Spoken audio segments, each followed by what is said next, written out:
Hay algo en la Luna que no quiere ser encontrado. Nunca deberíamos haber ido al espacio, no después de lo que he visto en la NASA. Sí, esa NASA. Trabajé allí en el apogeo de la carrera espacial, pero ahora estoy jubilado. Me duelen los huesos y resoplo más que respiro. Pero antes de irme, tengo una historia que contar. Una que me ha estado molestando durante décadas. Nunca llegamos a la Luna, pero siempre quisimos hacerlo. Era el verano del 69 y nos preparábamos para el lanzamiento. El mundo entero estaba zumbando sobre el Apolo 11, por lo que toda esa parte es real. Teníamos los cohetes, los astronautas y las matemáticas todo resuelto. Yo era solo un chico joven en ese momento. Acababa de salir de la universidad con un nuevo y brillante título de ingeniería y de alguna manera conseguí un trabajo como ingeniero junior en la NASA. Y maldita sea, estaba viviendo el sueño. Formaba parte del equipo que trabajaba en los sistemas de comunicaciones. Teníamos que asegurarnos de que Armstrong y Aldrin pudieran hablar con nosotros desde la superficie lunar. La vida en la NASA era como volver a la universidad, pero esta vez teníamos que preocuparnos por algo más importante que un examen parcial. Un día normal empezaba con una taza de café que sabía a ácido de batería. Luego había que comprobar los datos de la noche anterior para asegurarse de que nada había explotado o había dejado de funcionar. Mi mesa siempre estaba desordenada. Tenía papeles por todas partes, llenos de garabatos que hacía a las 2 de la madrugada y que esperaba que tuvieran sentido. Por la mañana, el lugar siempre estaba lleno de gente. La gente entraba y salía de los despachos, caminaba rápido, hablaba deprisa, y teníamos reuniones que podían durar días. Era como planificar un viaje por carretera muy complicado, salvo que el destino era la Luna, y no podías darte la vuelta si se te olvidaba algo. Almorzábamos en nuestras mesas, normalmente con un bocadillo en una mano y un bolígrafo en la otra. A veces nos enfrascábamos tanto en el trabajo que nos olvidábamos de comer hasta que alguien levantaba la vista y veía que fuera estaba oscuro. Pero, tío, ya sabes qué emoción. Estábamos allí sentados, muy cansados, y de repente algo hacía clic y estábamos un paso más cerca de poner un hombre en la Luna. Con toda la tecnología que tenemos hoy en día, puede que eso no os suene demasiado impresionante, pero entonces era lo más parecido a la magia que se podía conseguir. Eso era lo que nos hacía seguir adelante cuando se acababa el café. Pero una noche, unas semanas antes del lanzamiento programado, detectamos algo extraño. Yo estaba probando el transpondedor que íbamos a utilizar para hablar con los chicos del espacio.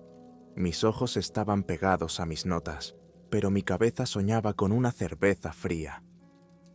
Fue entonces cuando llegó la señal. No se parecía a nada que hubiéramos oído antes. No era estática y estaba demasiado estructurada para ser un fallo. Era una serie de pitidos y timbres, como el código Morse. Y entonces nos dimos cuenta de que la señal estaba en un bucle. Eso no se encuentra en la naturaleza. Nos apiñamos y escuchamos la señal. Los técnicos se apresuraron a encontrar la fuente. Tal vez algunos cables se cruzaron o las transmisiones se mezclaron. Buscamos por todas partes para asegurarnos de que no era algún tipo de interferencia. Diablos, tal vez eran los rusos jugando con nosotros. Bueno, finalmente descubrimos la fuente, y venía del espacio exterior. No sabemos cómo, pero los datos estaban justo delante de nosotros. Fue como si el aire bajara unos grados cuando lo descubrimos.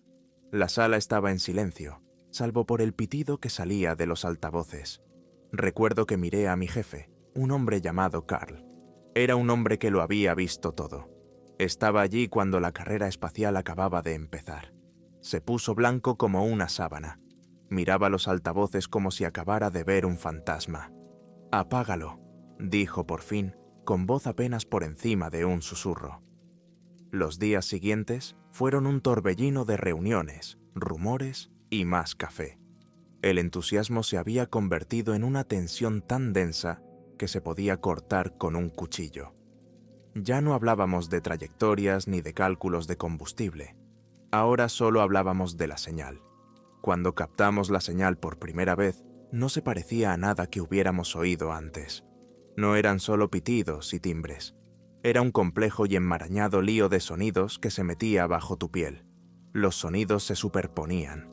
Había capas, casi como una canción. Pensamos que era un mensaje, tal vez incluso una advertencia. No podíamos entenderlo, pero no podíamos hacer el lanzamiento hasta que lo hiciéramos. Así que eso significaba quedarse despierto toda la noche con el equipo. Las noches se convirtieron en un borrón. La mayoría de nosotros acampábamos en las oficinas, encorvados sobre el equipo, repitiendo sin cesar la señal, intentando descifrarla. Teníamos los ojos pegados a las impresiones y los oídos llenos de ese sonido espeluznante. A pesar de todo, nos emocionaba la sola idea de comunicarnos con algo que estaba ahí fuera. Esa era parte de la emoción. Pero la emoción se convirtió rápidamente en frustración. Lo intentamos todo. Pasamos la señal por todos los programas de análisis que teníamos, descomponiéndola, buscando patrones o repeticiones, cualquier cosa que pudiera darnos una pista. Pero era como intentar leer un libro al que le faltan páginas. Así que llamamos a los peces gordos, algunos descifradores de código de la NSA. Estos tipos eran lo mejor de lo mejor. Estaban acostumbrados a tratar con el tipo de secretos que podían iniciar o detener guerras. Si alguien podía descifrarlo, eran ellos. O eso creíamos. Llegaron con sus maletines y caras serias. Se instalaron en un laboratorio en desuso y se pusieron a trabajar. Pasaron días, luego semanas. Les observábamos esperando algún progreso, pero nunca llegaban. Sus caras pasaban de la determinación a la confusión, pasando por el enfado.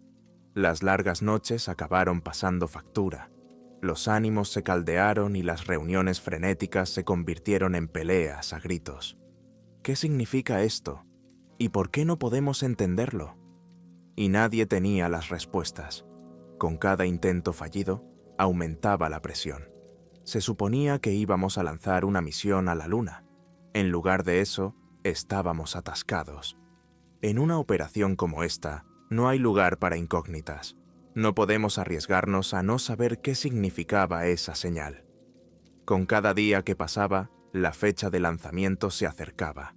Prácticamente vivía en la sala de personal. Finalmente, la señal comenzó a afectarnos de maneras que no esperábamos. Al principio eran solo dolores de cabeza, de los que se sienten como si una banda te apretara el cráneo. Podríamos decir fácilmente que era por las noches, pero luego se volvió más extraño. La gente empezó a tener pesadillas, del tipo que te hacen despertar gritando en medio de la noche. Los médicos podían decir que era estrés, pero estas pesadillas eran iguales para todos. Los que las tenían decían haber visto extrañas estructuras elevadas en la luna. Torres retorcidas y puntiagudas tan altas que casi tapaban las estrellas. Y había cosas moviéndose entre las torres, sombras enormes y pesadas que hacían temblar el suelo a cada paso. Y bajo ellas se oía un zumbido. Se mezclaba con un pitido para formar una canción que te ponía enfermo. Luego vino la paranoia. Descubrías a alguien mirando fijamente la reproducción de la señal. Se les ponían los ojos vidriosos y murmuraban para sus adentros. Las conversaciones sencillas se convertían en discusiones. La gente decía que oía la señal incluso después de irse a casa, así que nadie se lo cuestionaba. Cuando la gente empezó a llevar sacos de dormir al trabajo, las alucinaciones fueron la gota que colmó el vaso. Una tarde, un ingeniero entró corriendo en la cafetería, blanco como el papel. No paraba de gritar que veía esas torres en sus sueños. Las veía a lo lejos cuando miraba por la ventana, y sentía temblar el suelo cuando esas gigantescas criaturas lunares se acercaban cada vez más. El ingeniero tuvo que ser sedado. Después de eso, tratamos de mantener todo en secreto para mantener una apariencia de profesionalismo, ya sabes. Pero los efectos de la señal fueron empeorando. Intentamos concentrarnos en otros trabajos, pero el pitido se había metido en nuestros cerebros. Se extendió por los departamentos. Estaba afectando a personas que ni siquiera estaban involucradas en la decodificación. Uno de los técnicos más jóvenes empezó a decir que oía un susurro. Dijo que venía de la propia luna. No tenía sentido, por supuesto, pero se le notaba en los ojos que se lo creía a pies juntillas. Los susurros le hablaban de secretos enterrados bajo la superficie lunar. Secretos que él debía encontrar. Luego estaba la astrofísica que había estado con el proyecto desde el principio. Afirmó que podía ver las estructuras de sus sueños en las fotos que teníamos de la luna. Hacía que la gente mirara su telescopio y sus impresiones, insistiendo. Nosotros no veíamos nada, por supuesto, pero ella estaba convencida. Y entonces uno de los chicos de matemáticas empezó a enloquecer. Iba por ahí diciendo que se estaba convirtiendo en polvo lunar. Un día estaba mirándose las manos cuando empezó a gritar. Dijo que su piel se estaba agrietando. Pedacitos de él se estaban convirtiendo en polvo. Cada vez que se movía se desmoronaba.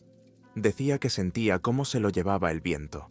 No tenía sentido para nosotros, ¿sabes? Pero el miedo en sus ojos era claro. Se estremecía si intentabas tocarlo. Viéndole, casi podías creer que lo que decía era verdad. Pero fue el incidente con Carl lo que hizo que todos nos detuviéramos y nos diéramos cuenta de lo mal que habían ido las cosas. Carl era un tipo práctico que nunca se creyó ninguna de las locuras de la luna. Hasta que un día empezó a gritar, gritando y señalando a una esquina vacía. Dijo que podía ver a uno de esos seres lunares justo allí y que le estaba tendiendo la mano. En su pánico, Carl retrocedió tan rápido que tropezó con un cable. Cayó en un banco de equipos y se golpeó la cabeza contra un escritorio. Necesitó puntos, y esa fue la llamada de atención que todos necesitábamos. No era solo el estrés o el agotamiento. La señal nos estaba haciendo algo más real que físico. Así que la NASA se puso en modo de control de daños. Empezaron a reunir a todos los que hablaban demasiado de la señal o actuaban de forma extraña. Debían recibir atención especial en una zona de cuarentena. Acordonaron un ala no utilizada del campus para alojarlos. No tardaron en llegar más personas que afirmaban estar convirtiéndose en polvo lunar. La zona de cuarentena se llenó. Rápidamente aparecieron agentes federales para controlar la situación. Se les veía a la legua, con sus trajes y caras rígidas. Caminaban como si fueran los dueños del lugar. Estaban allí para asegurarse de que nadie fuera de estos muros se enterara de lo que estaba pasando. Y de repente teníamos actores sonriendo a las cámaras en las ruedas de prensa, fingiendo ser científicos de la NASA, hablando de lo bien que iban los preparativos de la misión. Y a mí. Me pusieron más trabajo sobre la mesa y me dijeron que no me fuera. Pero entonces empecé a verlo. Polvo lunar. O al menos mi cerebro me dijo que era polvo lunar. No tenía forma de comprobarlo, pero vi una arena fina y calcárea acumulándose en las esquinas de mi despacho, en mis papeles, incluso en mi teclado. Cada mota brillaba como si contuviera un diamante, pero reprimí todo instinto de contárselo a alguien. Lo último que quería era acabar en cuarentena o algo peor. Así que me callé. Fingí que no veía el polvo y que no lo veía formando las torres de mis sueños. Tenía que seguir trabajando. Tenía que descifrar la señal. Era lo único que quedaba con sentido. Con todo torcido, la NASA seguía empeñada en mantener el espectáculo en marcha. El círculo de los que seguíamos investigando la señal se había reducido a un puñado. El resto de la tripulación estaba preparada para el lanzamiento. Los astronautas, no sabían nada de todo el asunto.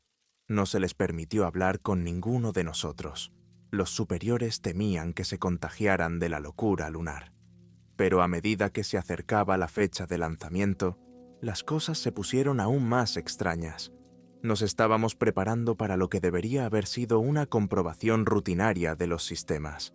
Era algo que habíamos hecho cientos de veces antes, solo que esta vez nada salía bien. Pequeñas máquinas se ponían en marcha, congelando lecturas que no tenían sentido. Reiniciamos, volvimos a comprobar códigos, ejecutamos diagnósticos. Lo de siempre. Pero entonces, las máquinas de control principal perdieron la cabeza. En lugar de las lecturas estándar, recibíamos símbolos extraños que nadie reconocía.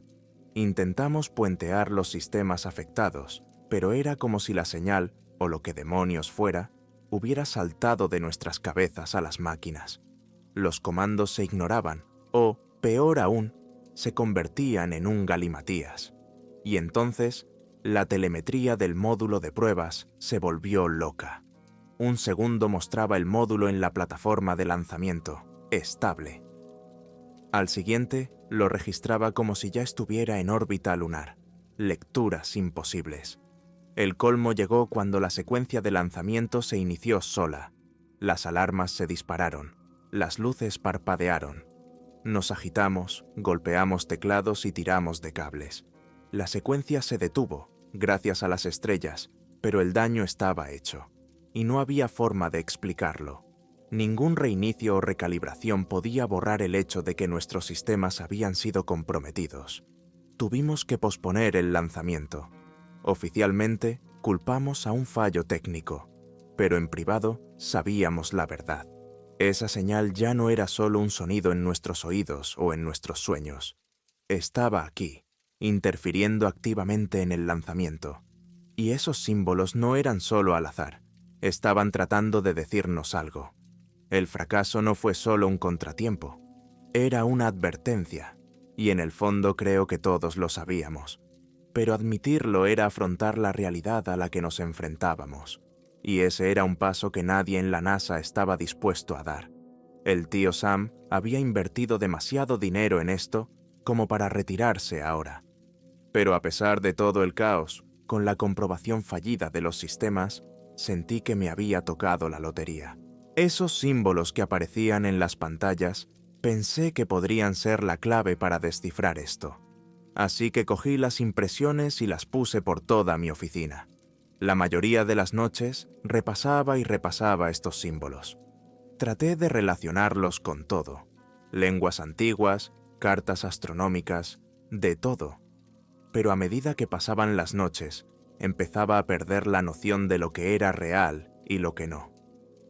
Más de una vez miré por encima del hombro, esperando ver mi despacho cubierto de polvo lunar. Me estaba afectando y me preguntaba qué se rompería antes, el código o mi cordura. Entonces una noche tuve el sueño. Llamarlo vívido no le hace justicia. Fue más real que cualquier cosa que haya experimentado. Yo estaba de pie en el lado oscuro de la luna, pero no era la luna de cualquier fotografía o libro de texto que hubiera visto. El suelo brillaba con un resplandor apagado que proyectaba sombras espeluznantes a mi alrededor. El cielo estaba lleno de estrellas tan densas y brillantes que sentí que podía alcanzarlas y tocarlas con la mano. Pero no era pacífico ni impresionante, era sofocante. Había un silencio tan pesado que me oprimía los oídos.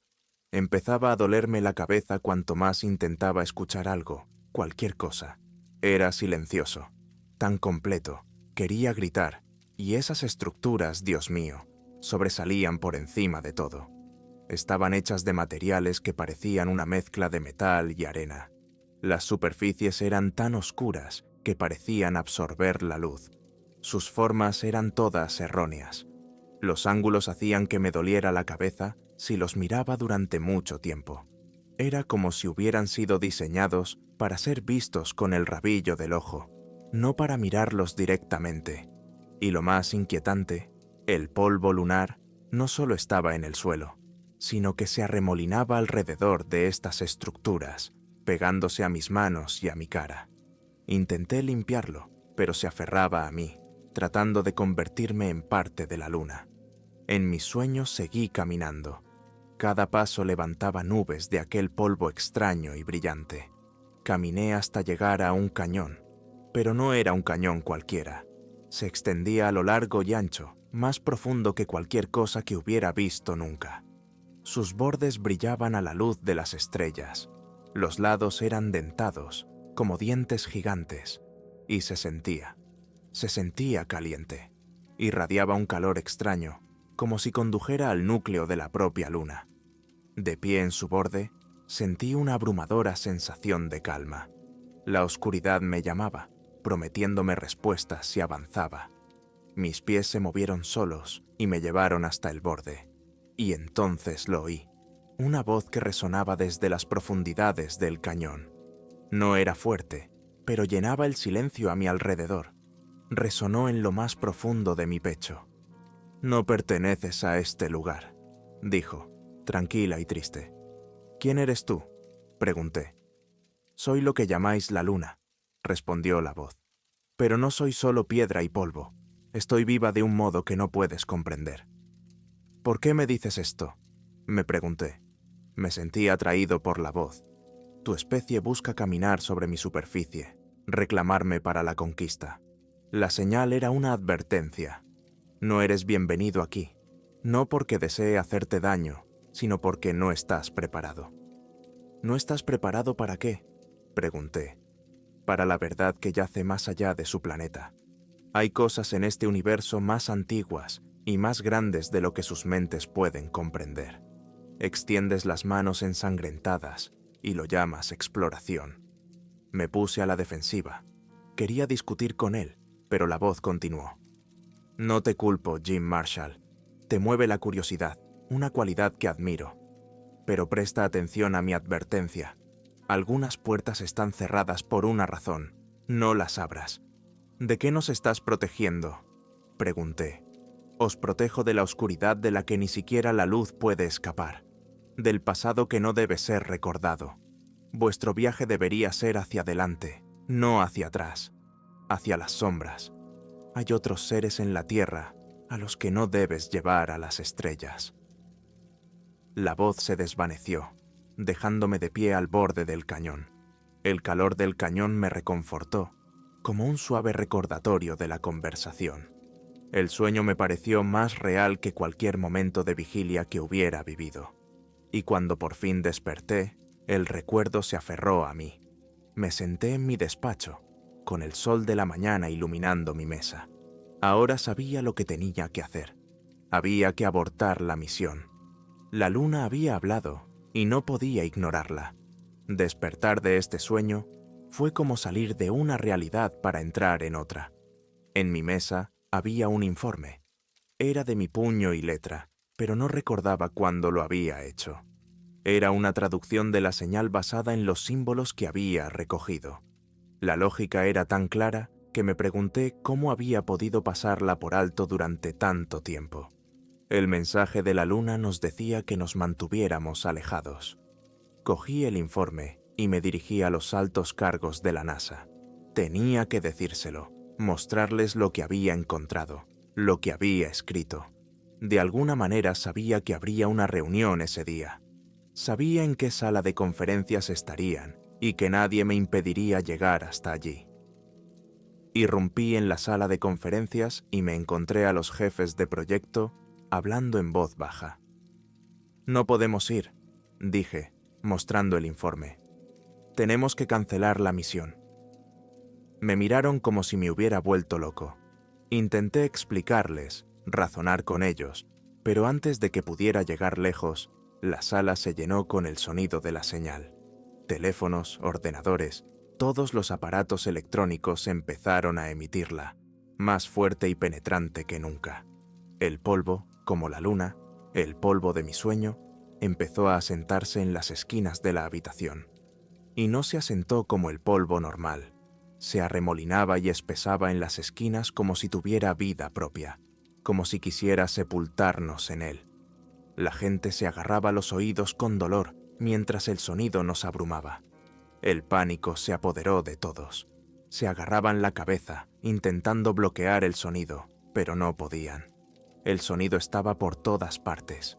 Estaba dentro de nosotros, rechinando contra nuestros cráneos. Y entonces, como si el sonido activara un interruptor, la gente empezó a caer. Era como ver caer fichas de dominó, una a una. La gente se agarraba la cabeza, gritaba y se desplomaba. Algunos intentaron apoyarse en mesas o paredes, pero cayeron, se desplomaron en el suelo y empezaron a sangrar. Empezó como una pequeña hemorragia nasal, pero enseguida empeoró. La sangre empezó a brotar de sus narices y oídos. El contraste era chocante, el rojo brillante frente a las duras luces de la habitación. El pánico se convirtió en terror. El aire estaba ahora espeso de polvo y lleno del férreo olor de la sangre. Era el caos, puro y simple, y en el centro de todo estaba ese ruido impío. Por favor, te lo supliqué, debéis escucharme. La luna nos está advirtiendo, no podemos ir allí. Por un momento todo pareció detenerse. Los oficiales me miraron fijamente. El informe en mis manos estaba manchado con mi propia sangre. Por fin me di cuenta de lo que estaba ocurriendo. Vi que el director general de la NASA asentía con la cabeza, y en cuanto lo hizo, la sala quedó en silencio. La señal simplemente había desaparecido. La decisión que siguió se tomó en silencio. Fue un acuerdo mutuo tácito de que el lanzamiento no podía continuar. Después de esa reunión, estaba claro que no podíamos seguir adelante. La NASA tuvo que tirar del enchufe, pero no podían decirle al mundo por qué. Dijeron que eran dificultades técnicas, lo que no era exactamente una mentira teniendo en cuenta que todo a nuestro alrededor se estaba estropeando. Salir de aquella sala fue como entrar en una película de catástrofes. El centro de control, normalmente lleno de actividad, estaba en silencio, salvo por algún gemido o quejido ocasional. Había gente por todas partes, algunos todavía inconscientes. Otros intentaban detener la hemorragia. Era un auténtico caos. Me di cuenta de que las siguientes pantallas de los ordenadores estaban en negro. Ni siquiera un parpadeo o un cursor parpadeante. Intenté accionar algunos interruptores, pulsar algunos botones de encendido, pero nada. Muertos como un clavo, todos ellos. Y los cables. Dios mío, los cables. Estaban fundidos con el suelo. Incluso fusionados a las baldosas, se podía ver donde algunos habían chispeado y dejado marcas de quemaduras. El equipo de comunicaciones no estaba mucho mejor. Las radios, los enlaces por satélite, todo lo que podía enviar o recibir una señal estaba frito. Los teléfonos móviles estaban calientes al tacto y la película fundida. Y luego estaba el polvo. Era como si una fina manta se hubiera asentado sobre todo. Daba a todo el lugar un aspecto inquietante y abandonado. Cubría las mesas, los equipos y hasta las sillas. Cada paso que daba levantaba pequeñas nubes que flotaban en el aire antes de volver a asentarse. Todo lo que habría hecho posible el alunizaje estaba roto, sangrando o enterrado bajo una capa de polvo. Era como si estuviéramos aislados del resto del mundo. Nos quedamos solos en las secuelas de algo que no entendíamos, pero todos sabíamos qué hacer. Poner el COVID. Hombre, era como algo sacado de una película de ciencia ficción. Trajeron a todos los que sabían algo sobre el espacio y la magia del cine. Tuvimos estos grandes conjuntos. Parecían la superficie de la luna, todo polvoriento y con cráteres. Los científicos como yo fueron traídos para asesorar sobre cómo hacer que parezca real. Hicieron cálculos sobre cómo los astronautas se moverían en baja gravedad. Oh, los astronautas, sí, estaban en ello. Juraron guardar el secreto para siempre. Se les dijo que hicieran su papel, rebotando en cables para simular la gravedad de la luna. Todo fue filmado y luego transmitido como si estuviera sucediendo en vivo desde la luna. Incluso plantaron una bandera en el falso polvo lunar.